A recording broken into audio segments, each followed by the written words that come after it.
afaan oromootiin muuziqaa ammayyaatiin ijoollee oromootiin taphachuu dhugaatti waan hin fakkaanne fakkaata yeroo sanitti. Qanroorroon alagaa mukatti galchitee kan bilisummaan dhiiga kaadhimte. Qanroorroon alagaa mukatti galchitee kan bilisummaan dhiiga kaadhimte. Maali abdiisaa yoo duuti aggatee yoo duuti isa aggatee maal ja'anii maal himanii. Nyaatallee hoggaan dhabe jira akka gaariitti ammoo nama wajji hedduu hariiroo gaarii waan hin qabuuf jecha. Aduun seente baatus waanuma keenyaadaa urjii ji'a arguus jaalala keen aadaa boonaa fi ganni arfaasaa fi birraa yaadannoo na fidan jaalala kee jira yaadannoo na fidan jaalala kee jira.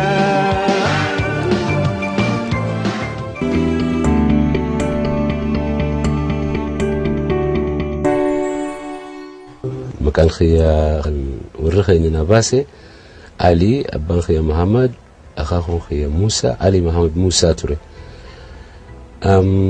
جا مكان علي براج مكان أرتيستوما سربان أنجل كبان سربي برا دابري كان جورا مكاكي يفودني علي براته برا دابري إلين أوغويته دلي مالين كبا ربي خيا قويته دلي مالين كبا ربي خيا قويته.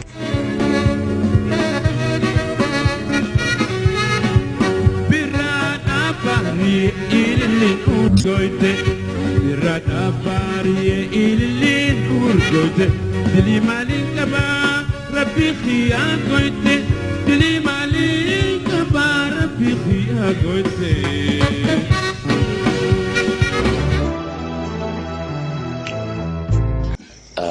Artiin muuziqaa afaan oromoo magaalaa Dirredhaa keessatti gaafatti na jarii turre ani umriin kee waggaas toora 14 mookkanaan se'aa yoggaasii jalqabde yooniin hin dogoggorree toora akka lakkoofsa Gregorian Eurooppaa 1962 baandiin yookaan xinneenyi urjii bakkalchaa bodarratti maqaan isaanii maas afran qalloo kan jedhan bu'uuramee باندي أفرنكالو سنبود يوخان أرجي بكلشا جاني جلتي هريا جالالا جاني تي نجروتا نتجولي وقا كدشاني كدافوري كدشاني تنتي yeroo sanitti gaa haalli ture haala cunqursa sirna ture sirna Harree Sillaasee faa wajjin wal diddaa guddaa dhaatu ture falmii guddaa dhaatu ture. rakkina hedduutu nu mudate dhugaa mootummaan hedduu nu wannoo godhaa turan nu jeeqaa turan. Ni ummata nu gargaaru ni hidhan gubboorraa fuudhan nuus nu hidhan biyyarraa baanee yoo as deebinu mana hidhaa nu naqan mi'a muuziqaa kan qabnu hundumaa daaraa nurraa haqan mana cabsanii seenanii. Wanni kun hedduu dangerous yookaan waan gaaga'ama guddaa sirna sanatti fidu waan itti fakkaatuuf jecha jaboo cunqursaadhaa fi sosodaachisuudhaa fi kanaan akka if dhaabnu akka dhaabamuu danda'uuf tattaaffii guddaa godhuu turanidha. Haalli akkam ture yoggaanaan jettu yoggaas waan akka revolutionii tokko fakkaata. Maaliif uummata keenyaatu afaan oromootiin muuziqaa ammayyaatiin ijoollee oromootiin taphachuu dhugaatti waan hin fakkaanne fakkaata yeroo sanitti. So uummanni irra guddaan uummanni biraatis alagaan biraatis afaan isaaniitiin ni sirbama ijoolleen biraa isaan maddii hiriiruudhaan revolushina guddaa afaan oromoo keessatti uume jechuudhaan danda'e biiftuu ganamaatii fi urjiin bakkalchaa. Ergaan professionaalii ta'e dhufee Finfinnee dhufee kubur zabanyaa ergaan jalqabee mindaa argachuu ergaan jalqabee booda sirbitoota biraatis naannoo kiyootoon arkuu sirbitoota gurguddaa anis akka isaanii nin ta'a jechuudhaan hamilee akkasitti qabaadhee deemaatiin ture. Muuziqaan an taphadhullee muuziqaa Oromoo ta'uu nama hedduun appreciating godhan yookaan itti mirqaanuu hin turre akkasillee ta'u ani akkaan nama beekamaa tahee muuziqaan taphadhuus muuziqaan keenya hundinuu akka bakka guddaa dhaqqabuu danda'u jechuudhaan kaayyoo akkasii mataa keessaa qabaachuu ture akkasitti tarkaanfachaa ture jechuudha.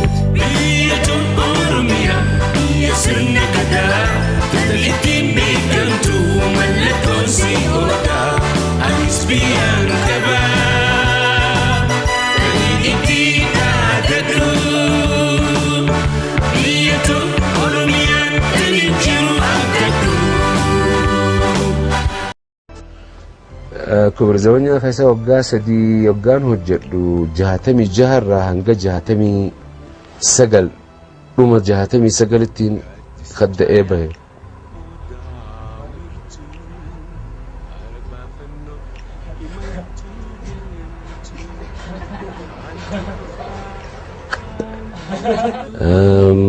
Sanbooda waggaan achi bahu ani qabsoo kophaa irratti xiyyeeffadhe. Qabsoo afaan Amaariffaatti sirbuun barbaachisaa akka hin taane anaaf ani wannoodhaan ture baay'een hinaafuu ture nuti afaan keenyaa fi nama keenyaa fi haada soo ani kanuma qabadheetiin irratti cichee irratti du'a waan jiru kaayyoo akkasii qabadheetiin deeme. Amaariffaa nagaafatan interview irratti maaliif hin sirbine ani akka gaariitti hin beekuu jeetiin deebisaa ture interview waggaa nagaafachaa ture.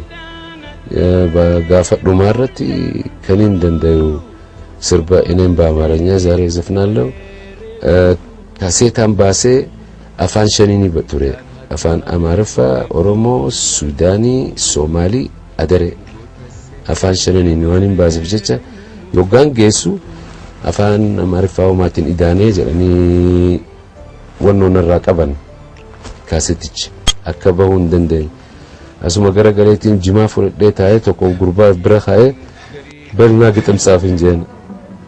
Fuudheeti akkasitti antaaraam gixim kan jaan sennaa barreessee ani yeedalootti godheetiin geessee saansuura dabree go horii hin gaafannu waa takka namnis yoo nuti hin kenne irran kaa'en nuti yoo horii sun hin kennine maaliif anaa fi Alishabbootu waan akkasii gochaa ture. Dhaamsa horiin keenya dhaamsa nuti dabarsinu sana.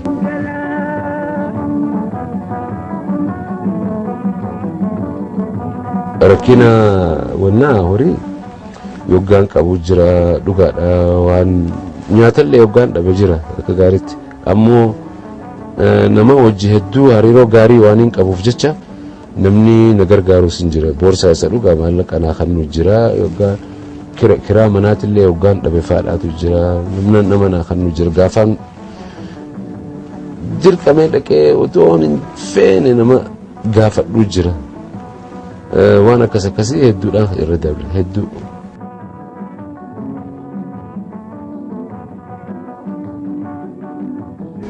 Asaabalee fi guraamaleen shimbira biyya qaxxaamuruu sin jedhe shimbirooleen kun. Shimbirroon kun bakka hundattuun argamu na fakkaata gara dhihaa kanatti hin argamti. Isii akka simboolaa godhanneeti ittiin sirbine. Biyya deemtee dhaamsi gaaffiin jiru kana karaa manni baagadaa eessaa ja'anii jettee biyya qaxxaamurtee akka wannoo ibsitu oduu yookaan dhaamsa kana akka dabarsitu.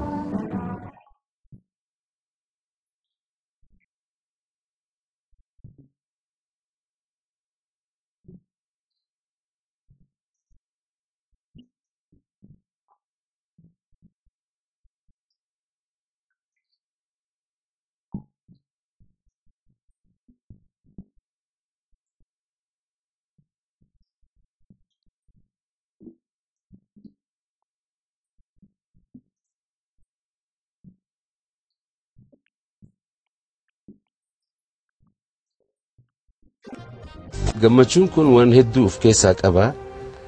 Jechi isaatu gammachuudha ni agarta. Naafi Dr. Gammachuu Magarsaa teenyeetii faa waliin taphanna yoggaa hedduu waliin haasawina walitti qoosna hin taphanna kana jenna. Kaaseeta tokko nan baasa yoon jedhu walaloolee isaa akkanaa barreessu waliin tetteenyee barreessine yoggaa kana asaabalee faa kan jedhu guraa malee karaa manni baagadaa eessaa ofii waan hedduu jiraamati kan jaalalaatis kan sooshaaliyatis kan adda kan ta'e walaloolee barreessee ture. Kana keessatti maaltu na dhaga'ama al tokko walalooleen inni barreessu kun akka waan naangallee tokko yoggaanatti fakkaatu sirba gammachuu kana barreessine achi keessa yoo dhageesse maalan jedha gammachuun maal dubbataa. Anaa fi Dr. Gammachuun yeroo sanitti hedduu hariiroo guddaa wajji qabnaa waliin jiraannaa wajji deemnaa wajji taphannaa wajji waati harka tokko turre. Anaa fi inni yeroo sanitti waan hedduu waliin barreessinee jira. Sirba duwwaa otoo hin taane yaaddan adda kan barreessu inni anis irratti gargaaruu jira.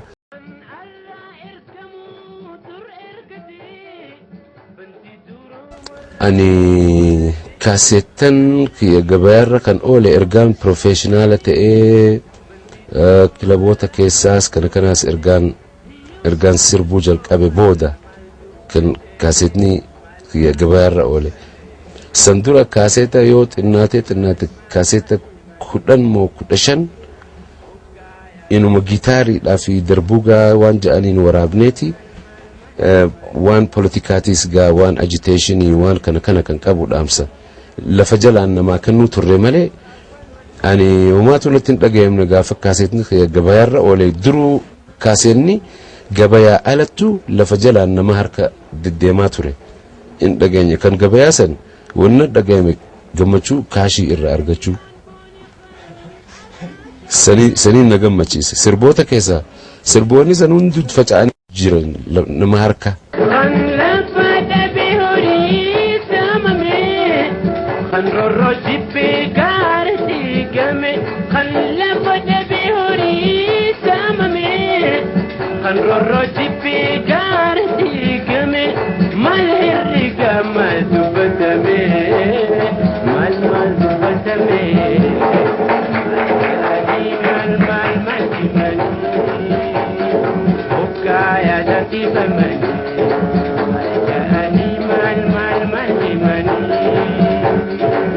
kaya janti famani jiru akan wallalani jiru akan wallalani.